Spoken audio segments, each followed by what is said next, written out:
मैं engineer DP Yadav Amit परिवार YouTube channel में आप सभी का मंगलमय स्वागत करते हैं।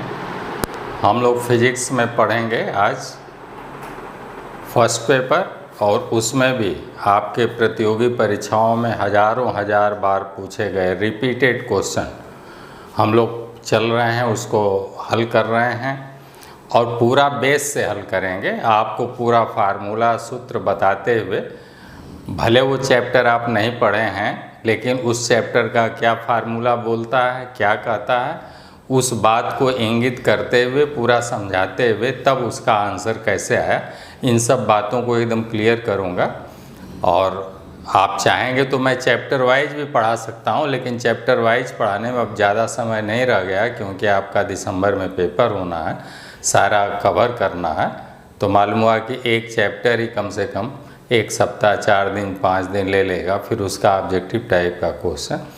इस तरह से आपकी तैयारी अच्छी हो जाए, आपकी पकड़ ज़्यादा हो जाए, स्कोरिंग टाइप की पढ़ाई हो जाए जिसमें आपके स्कोर बढ़िया आ जाए। इसलिए मैंने प्रतियोगी परीक्षाओं में बार बार रिपीटेड क्वेश्चन उठाए हैं, उनको मैंने लिया है, उनका एक संग्रह है।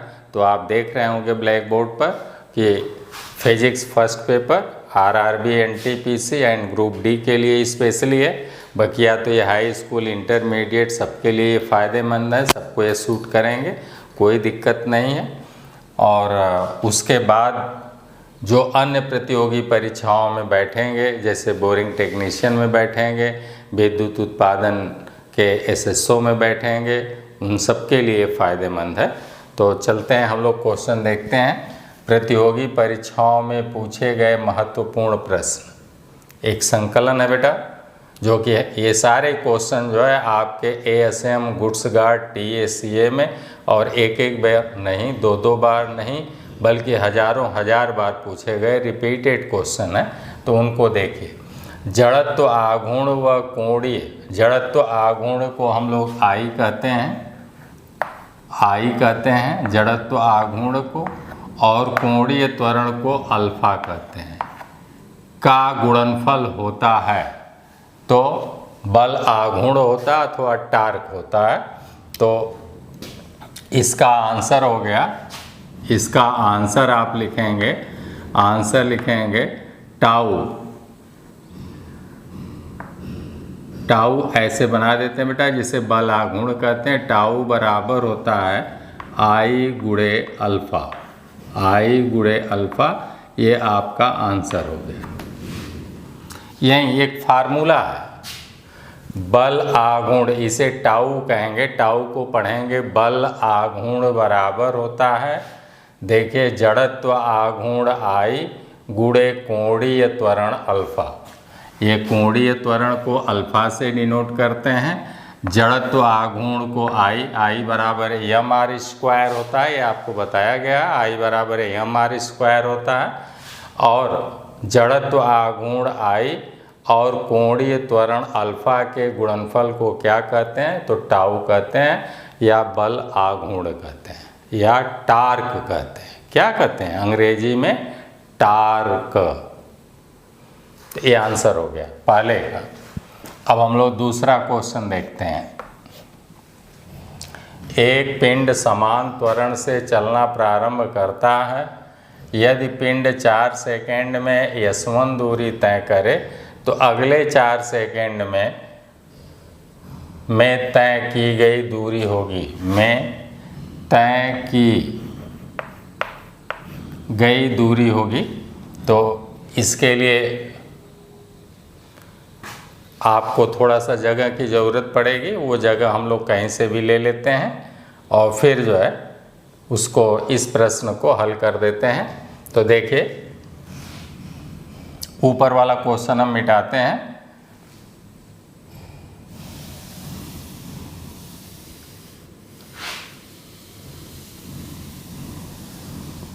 और यहाँ हम लोग देखते हैं,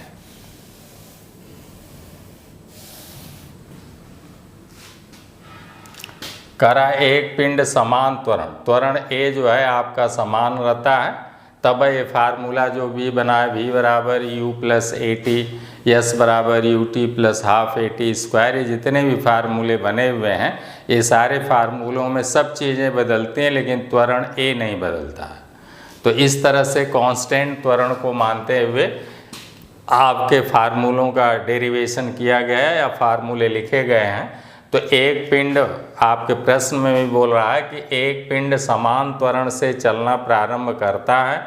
यदि पिंड 4 सेकंड में S1 दूरी तय करे तो अगले 4 सेकंड में तय की गई दूरी क्या होगी। तो हम लोग ऐसे ज्ञात कर सकते हैं कि 4 सेकंड में, पहला तो ऐसे आप देखिए लगा सकते हैं, चली गई दूरी s बराबर भी होता है, लेकिन हम लोग अगर s बराबर ज्ञात करें तो s बराबर u t plus half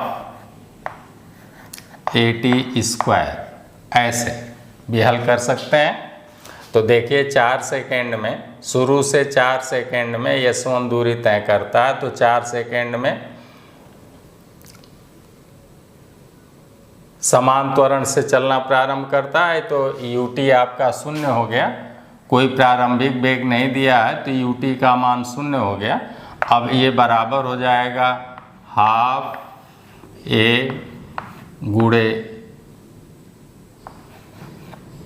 4 second, t का मान 4 दिया है तो 4 का वर्ग कर देंगे, 4 चौके 16। t का मान देखो बेटा 4 सेकेंड दिया है तो यहाँ t का मान 4 का वर्ग है तो 4 का वर्ग 16 हो जाएगा, 2 से काट देंगे तो बराबर 8a आ गया, 8a। ये हो गया S1 बराबर 8a, ए मान हो गया S1 का इतना मीटर, S1। अब कह रहा है तो अगले 4 सेकंड में तय की गई दूरी होगी। तो अगले 4 सेकंड में तय की गई दूरी, तो हम शुरू से 8 सेकंड मान लेते हैं, 4 सेकंड ये और 4 सेकंड ये, तो 8 सेकंड में, कुल 8 सेकंड में चली गई दूरी s बराबर हो जाएगा, ये तो 0 हो जाएगा और प्लस हाफ ए और 8 बटे 64, 8 का वर्ग रखेंगे तो हो जाएगा गुणे 64, 64 में 2 से भाग दे देंगे तो बराबर हो जाएगा 32a। ये हो गया आपका समीकरण नंबर, ये पहले था अब ये। तो इस तरह से अगले 4 सेकंड में, अब 8 सेकंड में से यहाँ पर देखिए 8 सेकंड मैंने ले लिया, 8 का वर्ग, हाँ यहाँ पर लिख भी देते हैं, 8 सेकंड में चली दूरी s बराबर हो गया ऐसे, प्रारंभिक वेग u का मान 0 ऐसे, तो 8 का वर्ग करेंगे क्योंकि 4 चला, फिर कह रहा अगले 4, तो हम शुरू से ज्ञात कर लें, 4 4 8, पहले 4 सेकंड में कितना चला, अब 4 और 4 8 सेकंड में अब कितना चल रहा है, तो वहीं लिख दिया 8 सेकंड में चली गई दूरी 32 से हो गई। अब इस 8 सेकंड में से पहले 4 सेकंड वाली चली गई दूरी को घटा दें तो अगले 4 सेकंड में चली गई दूरी ज्ञात हो जाएगी। तो अतः लिखेंगे, अतः अगले 4 सेकंड में चली दूरी हो जाएगी बेटा 32a में से 8a घटा दीजिए, तो 32a माइनस 8a बराबर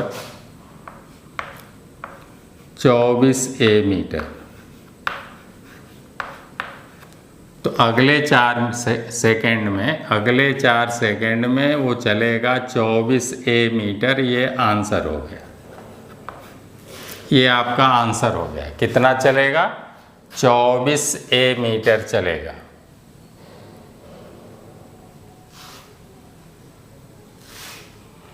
अथवा यहाँ से आप देखें 8a बराबर यदि S1 संबंध पूछे तो 8a बराबर S1 है, तो 8 तरीके 24 तो हो जाएगा 3S1। कितना दूरी तब चलेगा? अगर S1 के रूप में पूछेगा तो 3S1 चलेगा, वैसे चलेगा 24a मीटर। ये तो इस टाइप से लगा लिया बेटा। अब इसी क्वेश्चन को हम लोग दूसरे तरह से भी लगा सकते हैं। दूसरे तरह से कैसे लगाएंगे वो भी मैं आपको बता देता हूँ, देख लीजिए। इसको आप ऐसे भी कोई लड़का लगा सकता है।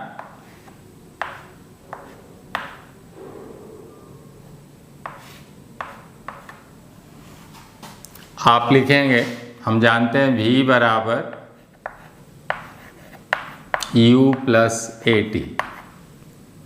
u का मान आपका तो v बराबर हो जाएगा, u का मान 0 है प्लस AT का मान हो जाएगा 4a। t का मान 4 है, 4a ये हो गया a। अब इस बेग से, ये लास्ट बेग जो v है, अब इस बेग से अगले 4 सेकेंड में वो तय करेगा अगली दूरी।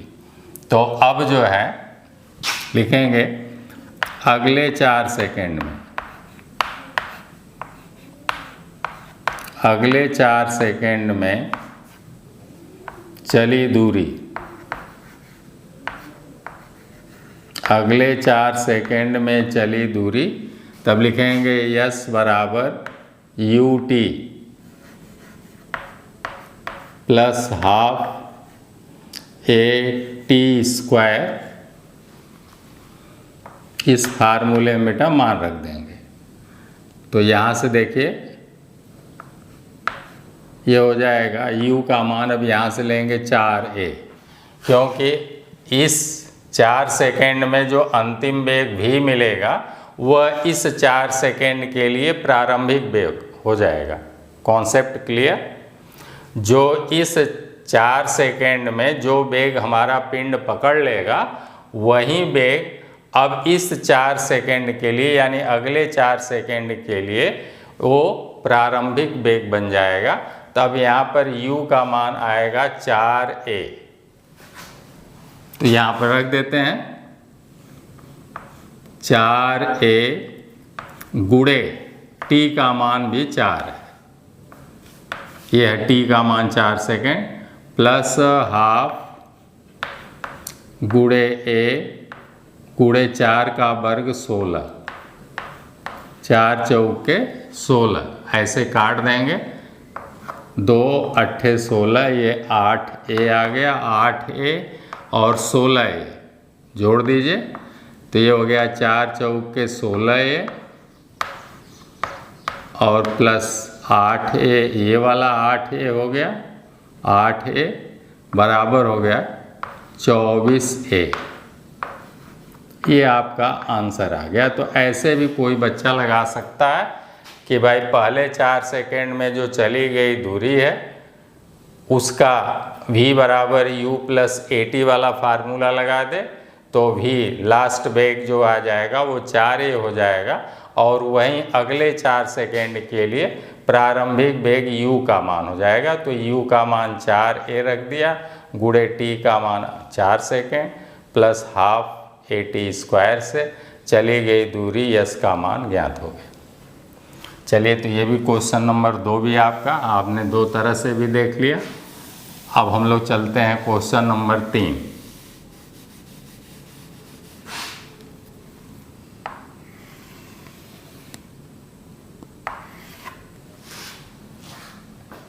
क्वेश्चन नंबर 3 कहता है, एक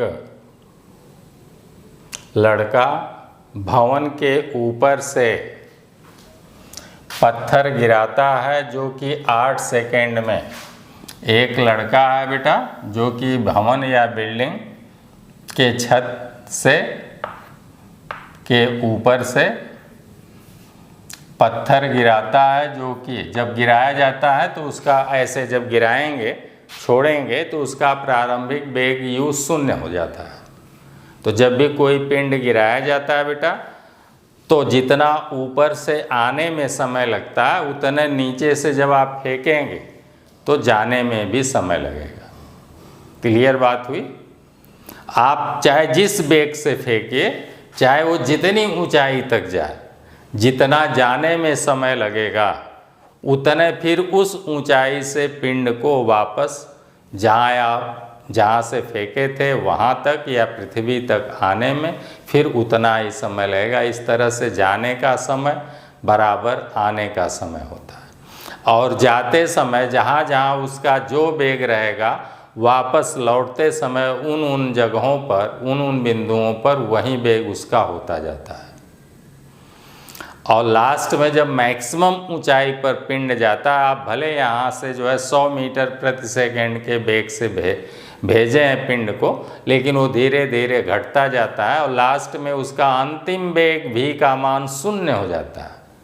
और 0 हो जाने पर v जब 0 हो जाएगा तो वहीं से मैक्सिमम ऊंचाई पर v का मान 0 हो जाएगा। अब उससे ऊपर नहीं जा पाएगा, अब वहीं से लौटना शुरू करेगा। तो जब लौटेगा बेटा तो उसका प्रारंभिक वेग u 0 होगा, क्योंकि उसको कोई नीचे की ओर फेंक नहीं रहा, वो अपने से अब धीरे से लौटेगा तो u बराबर 0 हो जाएगा। प्रारंभिक वेग u 0 हो जाएगा और अंतिम वेग भी 0 है मैक्सिमम ऊंचाई पर, तब वो लौट रहा है। तो आइए हम लोग प्रश्न पर चलते हैं। 3 नंबर पे एक लड़का, पूरी बात आपको बताया। अब एक लड़का भवन के ऊपर से पत्थर गिराता है जो कि 8 सेकेंड में भूमि तल पर पहुंचता है, तो उस भवन की ऊंचाई क्या है? तो देखिए हम लोग लिखेंगे यस या यच जो भी है बराबर ut प्लस हाफ GT², या एच बराबर लिख लें, ऐसे लिख लें, एच ऊपर से गिरा रहा है तो कह रहा है कि भवन की ऊंचाई, बिल्डिंग की ऊंचाई, टावर की ऊंचाई बताइए।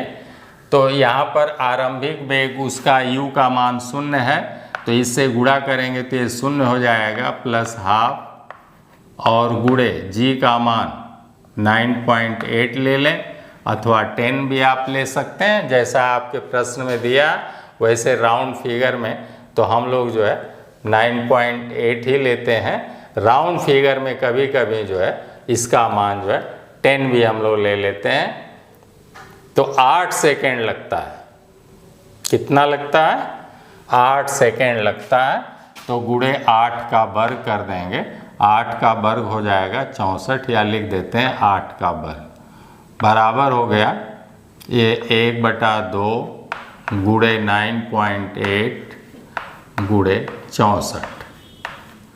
अगली लाइन में यही हो जाएगा 32 दूना 64, तो 32 गुणे 9.8। अगर 10 मानते तो ये हो जाता है 320, लेकिन अगर 10 नहीं मान रहे हैं तो ये हो जाएगा 9.8 से गुणा करेंगे तो 320 न होके अब हो जाएगा 313.6, ऐसे आ जाएगा मीटर।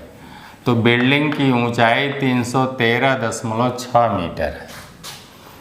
अगला क्वेश्चन हम लोग जो है क्वेश्चन नंबर 4 देखते हैं, लगभग इतना आ जाएगा। क्वेश्चन नंबर 4, किसी वस्तु के संवेग में 20% की वृद्धि कर दी गई।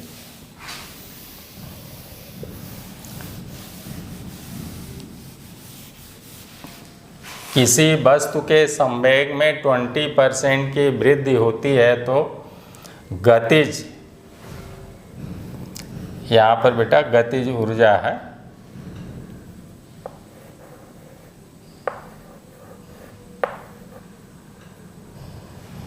तो गतिज ऊर्जा में कितने % की वृद्धि होगी? संवेग P बराबर होता है, देख लें, संवेग, या हिंदी में लिख दे रहे हैं, संवेग बराबर होता है m गुणे v। अब देखिए संवेग में 20% की वृद्धि किया तो m तो बेटा जस का तस रहता है, द्रव्यमान है, द्रव्यमान कहीं नहीं बदलता है। द्रव्यमान जो चंद्रमा पर रहेगा वहीं पृथ्वी के केंद्र पर भी रहेगा, केवल v हमारा बदलेगा। तो कह रहे हैं संवेग में 20% की वृद्धि होती है, अर्थात बेटा क्या करते हैं, अर्थात वेग v को 20% बढ़ा देते हैं।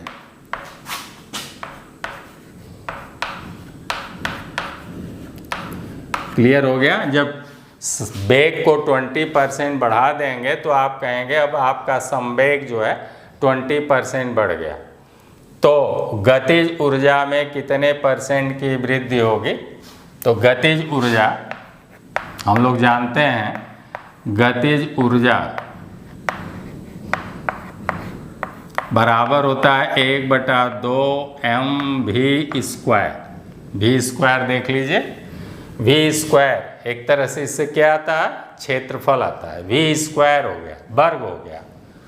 तो वर्ग हम लोग जब ऐसे करते हैं किसी आयत या वर्ग की, देखिए ना, लंबाई में x% की वृद्धि कर दें और चौड़ाई में y% की वृद्धि कर दें, तो क्षेत्रफल में प्रतिशत वृद्धि कैसे ज्ञात करते हैं? तो इसके लिए एक फार्मूला आपको बताया था कि प्रतिशत वृद्धि बराबर होता है x + y एक कोष्ठ में और plus x × y/100, x × y/100 अगले कोष्ठ में। ये प्लस में है बेटा, यहाँ पर प्लस।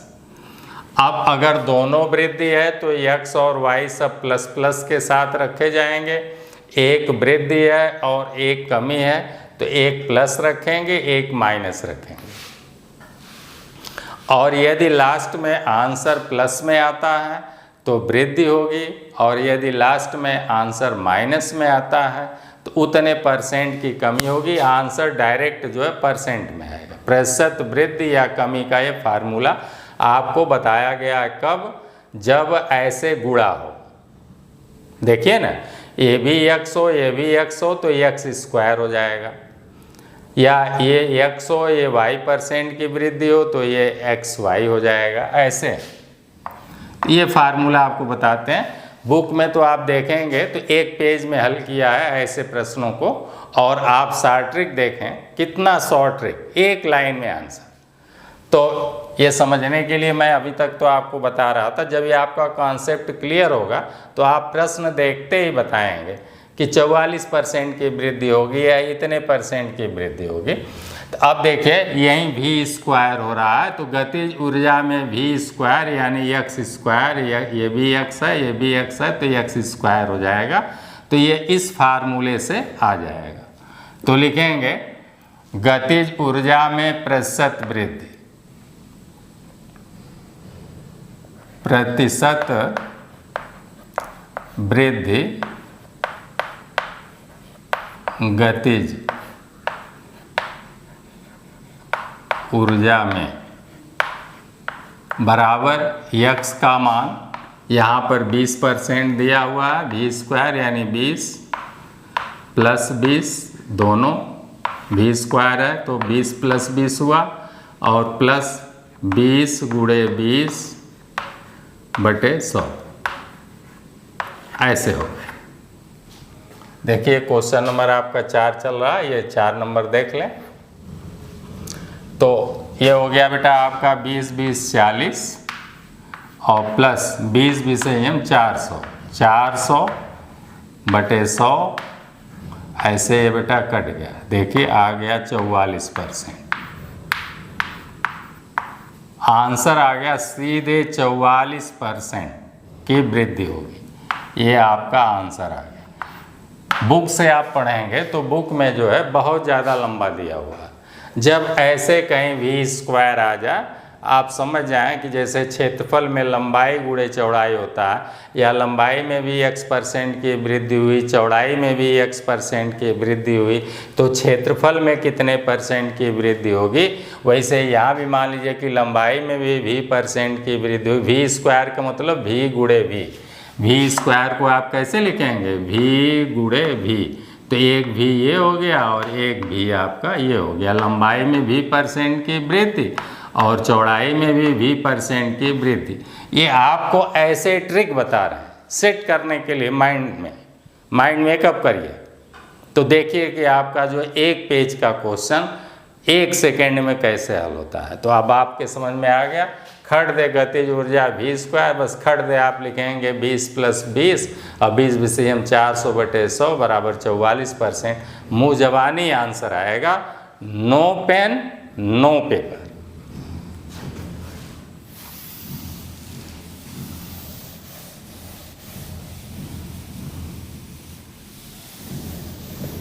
अगला क्वेश्चन हम लोग चलते हैं।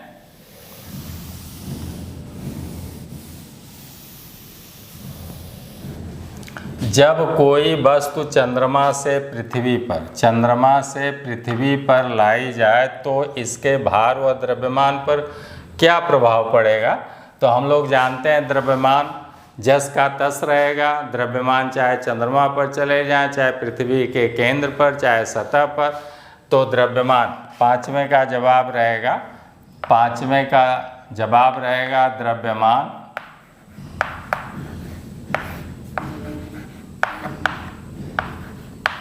यम पर कोई प्रभाव नहीं पड़ेगा,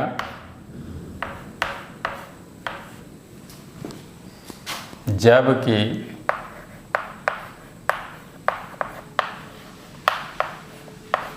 भार बढ़ जाएगा।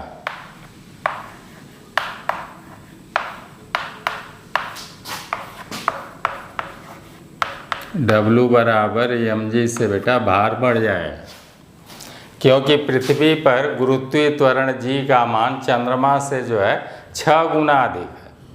वहाँ पर g/6 है और यहाँ पर g है, इसलिए उसी वस्तु का भार जो है बढ़ जाएगा, लेकिन द्रव्यमान जस का तस रहेगा। तो ये आपका आंसर हो गया क्वेश्चन नंबर 5 का। क्वेश्चन नंबर 6 देखते हैं हम लोग। क्वेश्चन नंबर 5 हो गया।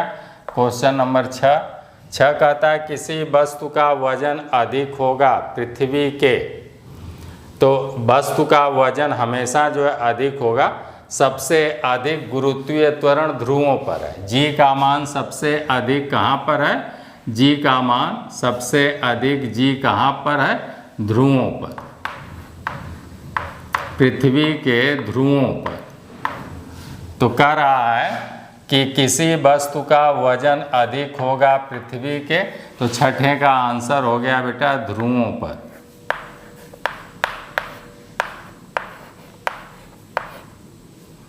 ये आपका आंसर हो गया।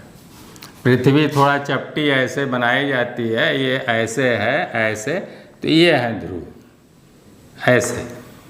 ये आपकी विषुवत रेखा अथवा भूमध्य रेखा, ये है आपका भूमध्य रेखा या विषुवत रेखा है, और ये है आपका ऊपर वाला जो है उत्तरी ध्रुव, यही है आपका उत्तरी ध्रुव, और ये नीचे वाला है दक्षिणी ध्रुव। ये आपकी दक्षिणी ध्रुव हो गया, और इसी को अक्ष मानकर इसी के परितः पृथ्वी जो है घूमती है। इसी के परितः, इस के परितः हमारी पृथ्वी जो है घूमती है, और जो सतह सूर्य के सामने पड़ता है वहाँ दिन हो जाता है, और जो नहीं पड़ता है वहाँ पर रात हो जाती है। इस तरह से पृथ्वी 365 दिन में अपनी इस धुरी के परितः ऐसे ऐसे चक्कर लगाते एक साल में सूर्य का पूरा एक चक्कर लगा पाती है 365 सही 1/4 दिन में। तो ये हुआ ध्रुवों पर, चूँकि जी का मान ध्रुवों पर सबसे अधिक है, जी का मान आपको बताया गया, इसलिए भार भी वहाँ पर सबसे अधिक होगा। अब 7वां नंबर क्वेश्चन हमारा क्या कहता है? मुक्त अवस्था में गिरते हुए पिंड द्वारा तय की गई दूरी समान अनुपाती होती है।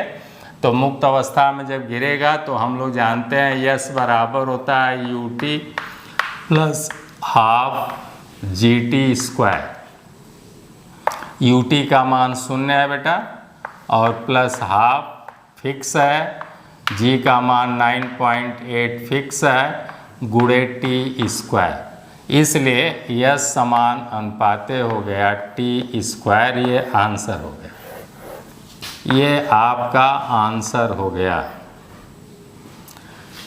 यानी मुक्त अवस्था में गिरते हुए पिंड द्वारा तय की गई दूरी यस, यही तय की गई दूरी है, यही है दूरी यस, की गई दूरी यस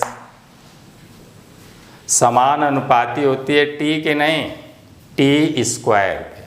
तो आंसर होगा टी स्क्वायर के। 4 विकल्प दिया रहेगा कि समान अनुपाते टी के होगा, 2t के होगा, t/2 के होगा और एक आ जाएगा टी स्क्वायर। तो चली गई दूरी टी स्क्वायर के समानुपाती होगा।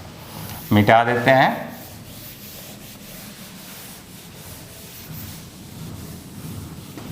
अगला क्वेश्चन हम लोग चलते हैं, इसको भी मिटा देते हैं।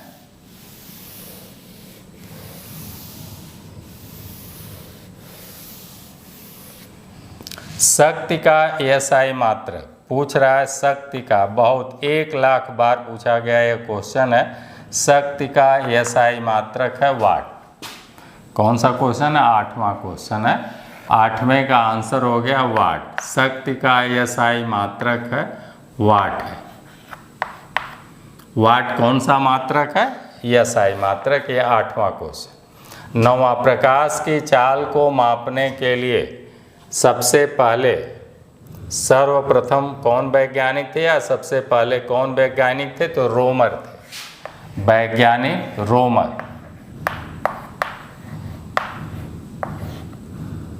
ये आपका आंसर हो गया। इसका आंसर ये हो गया, शक्ति का एसआई मात्रक वाट है, न कि हार्स पावर। लड़के हार्स पावर के चक्कर में पड़ जाते हैं। अगला है, प्रकाश वर्ष किसका मात्रक है? तो प्रकाश वर्ष दूरी का मात्रक है। 10वें का देख लें। 10वें का प्रकाश वर्ष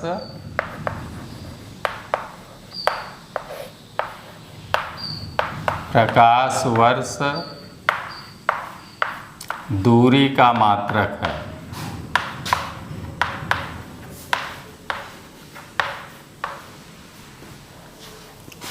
प्रकाश वर्ष किसका? इसे लाइट ईयर भी बोलेंगे। लाइट ईयर किसका मात्रक है? तो आप कहेंगे दूरी का मात्रक है। और प्रकाश जो है निर्वात में 1 वर्ष में जितना दूरी तय करता है, प्रकाश वर्ष किसे कहेंगे? जो बड़े बड़े बेटा हम लोगों के तारे हैं, नक्षत्र हैं, ग्रह हैं, इनके बीच की दूरियों को हम लोग प्रकाश वर्ष में भी मापते हैं, लाइट ईयर में भी मापते हैं। तो दूरी मापने के लिए हम लोग लाइट ईयर या प्रकाश वर्ष का प्रयोग करते हैं। तो यही प्रश्न पूछा है, किसका मात्रक है? दूरी का मात्रक है। और प्रकाश वर्ष कहते किसे हैं? तो आप कहेंगे निर्वात में प्रकाश द्वारा 1 वर्ष में या 1 साल में चली गई दूरी को प्रकाश वर्ष कहते हैं। निर्वात में प्रकाश द्वारा 1 साल में चली गई दूरी या 1 वर्ष में अथवा 365 सही 1/4 दिन में चली गई दूरी को प्रकाश वर्ष कहते हैं। अगला है बेटा, प्रकाश वर्ष किसका मात्रक है? 1 बार बराबर होता है, 1 बार बराबर होता है 10⁵ पास्कल।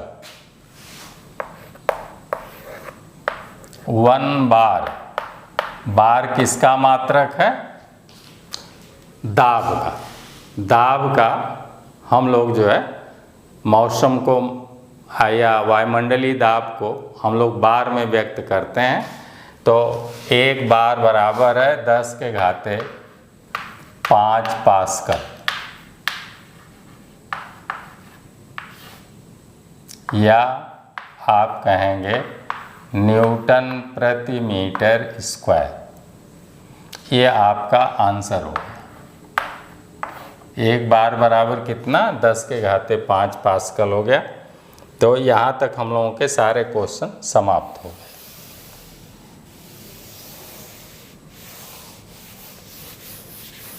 अब हम लोग आगे चलते हैं। 12वां क्वेश्चन लेते हैं। करा वैद्युत मोटर वैद्युत ऊर्जा को किस ऊर्जा में रूपांतरित करती है? तो यांत्रिक ऊर्जा में। इसका आंसर हो गया यांत्रिक ऊर्जा में। किस ऊर्जा में शाफ्ट को नचाने लगती है, तो वही हो गया यांत्रिक ऊर्जा। ये आपका आंसर हो गया। वैद्युत मोटर, वैद्युत ऊर्जा जब हम लोग उसमें डालते हैं बेटा, तो उसका धुर्रा नाचने लगता है, उस पर पुली पट्टा चढ़ाकर हम लोग काम लेने लगते हैं, तो इसलिए इसे हम लोग कहेंगे यांत्रिक ऊर्जा या मैकेनिकल एनर्जी। इंग्लिश में कहेंगे मैकेनिकल एनर्जी में कन्वर्ट करती है। 13वां क्वेश्चन कहता है 10 केजी का एक पिंड 10 मीटर की ऊंचाई पर है, तो उसकी स्थितिज ऊर्जा क्या होगी। 13वां क्वेश्चन हम लोग देखते हैं। स्थितिज ऊर्जा पूछ रहा है, तो हम लोग जानते हैं स्थितिज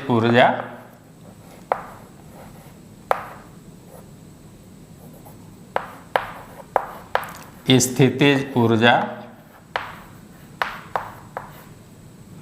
बराबर होता है mgh बराबर 10 किलोग्राम का है, तो लिखेंगे 10 गुणे जी का मान 9.8 गुणे 10 मीटर, ऊंचाई भी है 10 है, हाँ 10 मीटर की ऊंचाई पर है, तो ये हो गया बराबर हो गया 980। कितना हो गया 980 जूल। ये आपका आंसर आ गया, एक लाइन में ये आंसर हो गया। 14वां क्वेश्चन हम लोग देखते हैं। 14वां क्वेश्चन कहता है गतिज ऊर्जा के वेग में 25% की वृद्धि करने पर गतिज ऊर्जा पर क्या प्रभाव पड़ेगा। तो फिर इस टाइप का क्वेश्चन अभी करवाया गया था। गतिज ऊर्जा का वेग जो है 25%, तो चूंकि गतिज ऊर्जा, फिर से देख लीजिए, गतिज ऊर्जा बराबर हाफ mv² होता है, और इसके वेग में जो है 25% की वृद्धि कर दिए, तो गतिज ऊर्जा कितने % बढ़ जाएगी, तो v² आ गया। फिर हो गया वही आयत वाला जो आपको बताए थे x + y वाला फार्मूला, उसमें आप रख देंगे, तो लिखेंगे गतिज ऊर्जा में प्रतिशत वृद्धि बराबर x + y, तो v का दोनों मान जो है 25-25 हो जाएंगे, तो 25 + 25 x + y एक कोष्ठ में प्लस x गुणे y, तो हो गया 25 गुणे 25 बटे 100। 25-25 हम 625 ऐसे हो गया। 625 को काट देंगे, 6.25 हो जाएगा, तो ये हो गया 50 और प्लस 625 बटे 100 बराबर हो गया 56.25%। ये आपका आंसर आ गया, एक लाइन में आंसर आ गया 14 नंबर। देखा, ये तो आपको समझाने में इतना बकिया 25-50 हो गया, 25-25 50, 25-25 हम 625, 100 से भाग दे देंगे 6.25, तो 56.25। मुजबानी आपका, जब बेटा आपका भी कॉन्सेप्ट क्लियर हो जाएगा, तो ये सारे क्वेश्चन आपको मुजबानी आने लगेंगे। आप देखते ही प्रश्न बताएंगे कि 56.25 कहाँ है विकल्प, ए में है कि बी में है कि सी में है, फट दे आप आंसर पर पहुँचेंगे। और बकिया इसको आप हल करेंगे वैसे साइंस जो बोल रही है उस सब फार्मूले पर रख कर, और फिर जो 25% बढ़ाएंगे, ये करेंगे वो करेंगे, तो पूरा एक पेज जाएगा और हल ही करते रह जाएंगे। क्योंकि हम लोगों को एक क्वेश्चन पर, जो प्रतियोगी परीक्षा हम लोगों की वनडे एग्ज़ाम होती है, उसमें एक क्वेश्चन के लिए आपको कुल मिला के 40 सेकेंड का समय मिलता है। 40 सेकेंड में आपको क्वेश्चन को पढ़ना भी है, उसको हल भी करना है, उसका आंसर निकाल लेना है, चारों विकल्पों में से कौन सा विकल्प मैच कर रहा है। यदि ऑफलाइन परीक्षा है तो अगर बी मैच कर रहा है, सी मैच कर रहा है, तो फिर आंसर शीट पर उसी सीरियल नंबर का, जैसे 50वां क्वेश्चन है तो 50वें क्वेश्चन का अब सी सही है, आपने अभी क्वेश्चन में हल किया, चेक किया कि हाँ 50वें का सी सही है, तब आंसर शीट में 50वें का सी का सर्किल आपको जो है ब्लैक करना होगा। तो इस तरह से 40 सेकेंड 45 सेकेंड में आपको क्वेश्चन भी पढ़ना है, हल भी करना है और उसे आंसर शीट पर वो वाला सर्किल जो है, वो विकल्प जो है आपको जो है ब्लैक भी कर देना है। तो इतना फास्ट अगर नहीं चलेंगे, तो मेथड अगर ये सब नहीं जानेंगे, ये सब शॉर्ट ट्रिक नहीं जानेंगे, तो आप कुछ नहीं कर पाएंगे। और मालूम हुआ एक क्वेश्चन ही जो है आपका 2 मिनट ले लिया, तो आप 10 क्वेश्चन पीछे चले गए। अब हम लोग आगे चलते हैं, इसको मिटा देते हैं।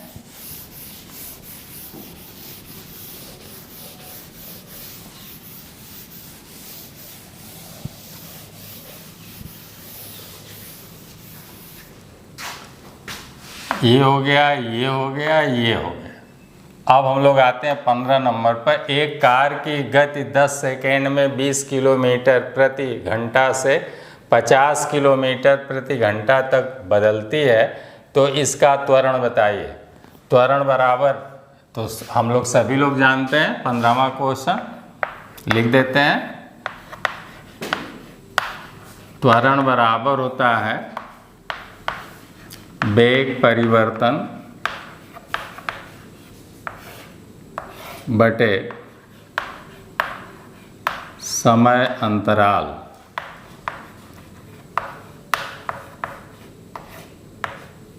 समय अंतराल। अब वेग परिवर्तन कितना हो रहा है? 10 सेकेंड में 20 किलोमीटर से 50, तो 30 का हो गया। 50 में से 20 किलोमीटर घटाएंगे तो वेग में परिवर्तन 30 किलोमीटर प्रति घंटे का हुआ, और वो भी जो है 10 सेकेंड में। तो हम लोग लिखेंगे 30 को बदल लेंगे, 30 किलोमीटर प्रति घंटा को बदल लें 30 किलोमीटर बटे घंटा, आवर यानी घंटा। तो ये बराबर हो गया 30 गुणे 1000, ये बन गया मीटर बेटा। किलोमीटर से 1 किलोमीटर में 1000 मीटर होता है, 30 किलोमीटर में इतना, और 1 घंटे में होता है 3600 सेकेंड।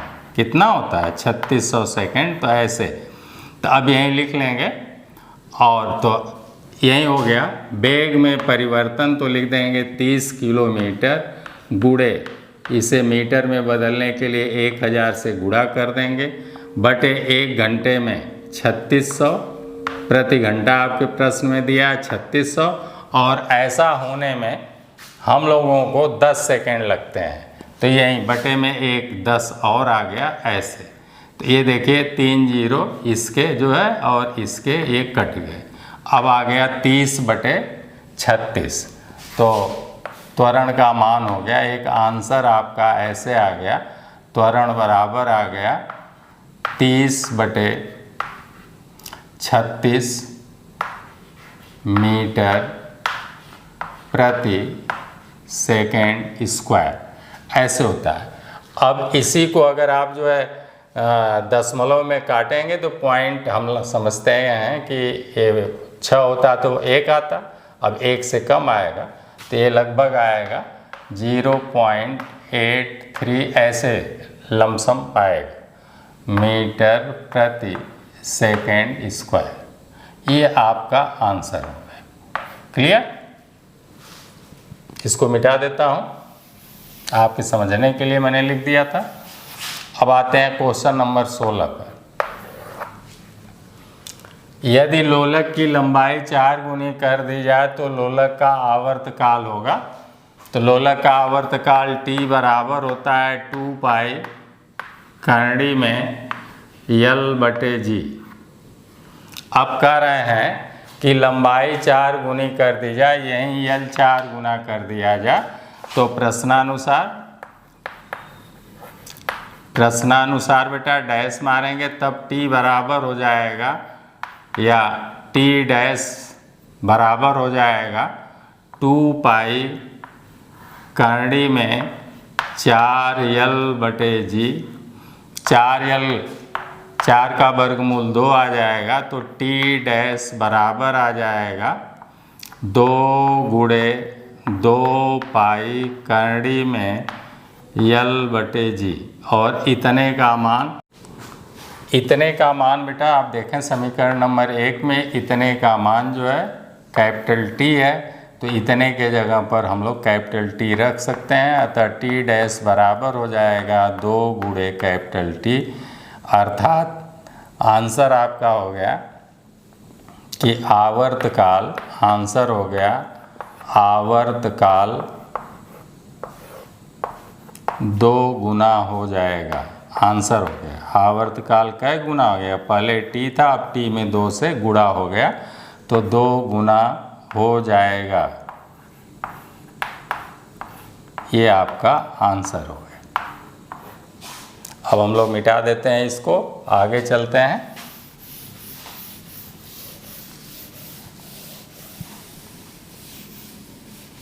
आवर्तकाल 2 गुना हो गया। 17 नंबर हम लोग देखते हैं, किसी घड़ी के लोलक की लंबाई बढ़ाने पर घड़ी पर प्रभाव पड़ेगा। तो देखें हम लोग जानते हैं क्वेश्चन नंबर है आपका 17।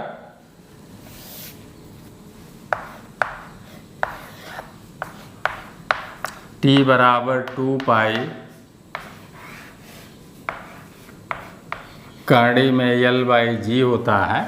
अब कह रहा है लोलक की लंबाई L बढ़ाने पर, L बढ़ाएंगे तो T बढ़ जाएगा। L इसको बढ़ा दें, आपके प्रश्न में इसको बढ़ा रहा है तो इसको बढ़ाने पर T भी जो है बढ़ जाएगा और घड़ी क्या हो जाएगी, जब समय ज़्यादा लेगी तो घड़ी सुस्त पड़ जाएगी। तो क्या हो जाएगा, समय ज़्यादा लेगी तो घड़ी सुस्त हो जाएगी।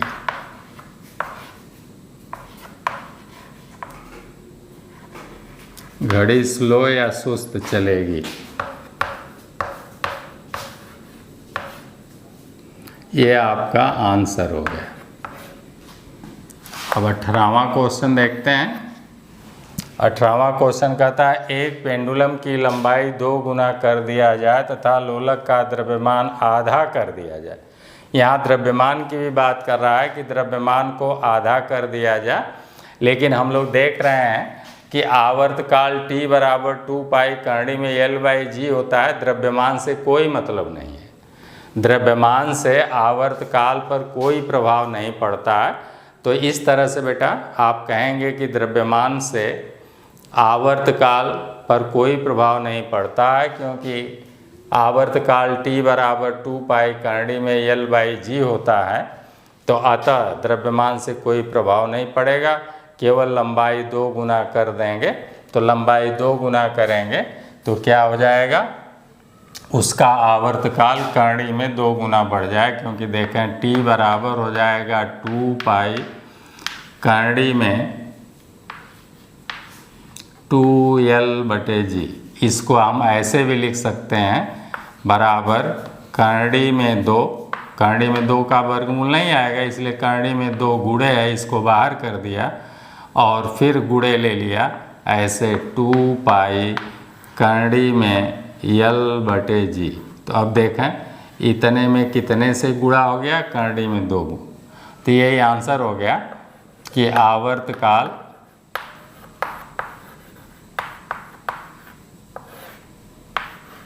करड़ी में 2 गुना बढ़ जाएगा या हो जाएगा।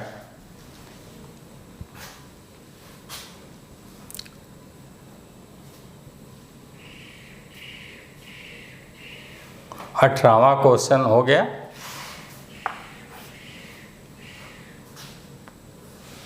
अब हम लोग भारत द्वारा 19वां क्वेश्चन बेटा, तो भारत द्वारा प्रक्षेपित प्रथम उपग्रह था, सभी लोग जानते हैं, बहुत इम्पोर्टेंट है, 1 लाख बार पूछा गया है, आर्यभट्ट। कौन सा था, आर्यभट्ट। आर्यभट्ट ऐसे लिख लें, चाहे जैसे लिख लें ऐसे, या ट के नीचे ठ लिख लें।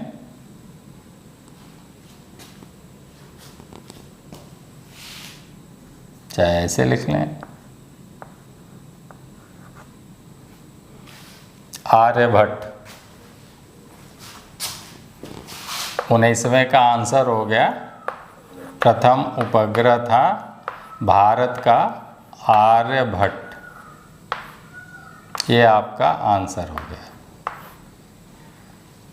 20वां क्वेश्चन क्या कहता है वो भी देख लेते हैं हम लोग। भारत का प्रथम उपग्रह छोड़ा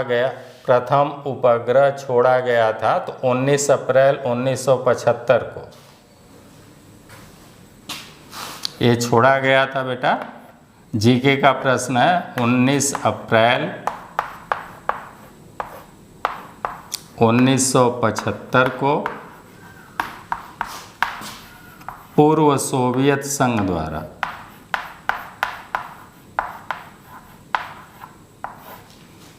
पूर्व सोवियत संघ, जिसको हम लोग रूस कहते थे, रसिया, वही है, पूर्व सोवियत संघ द्वारा।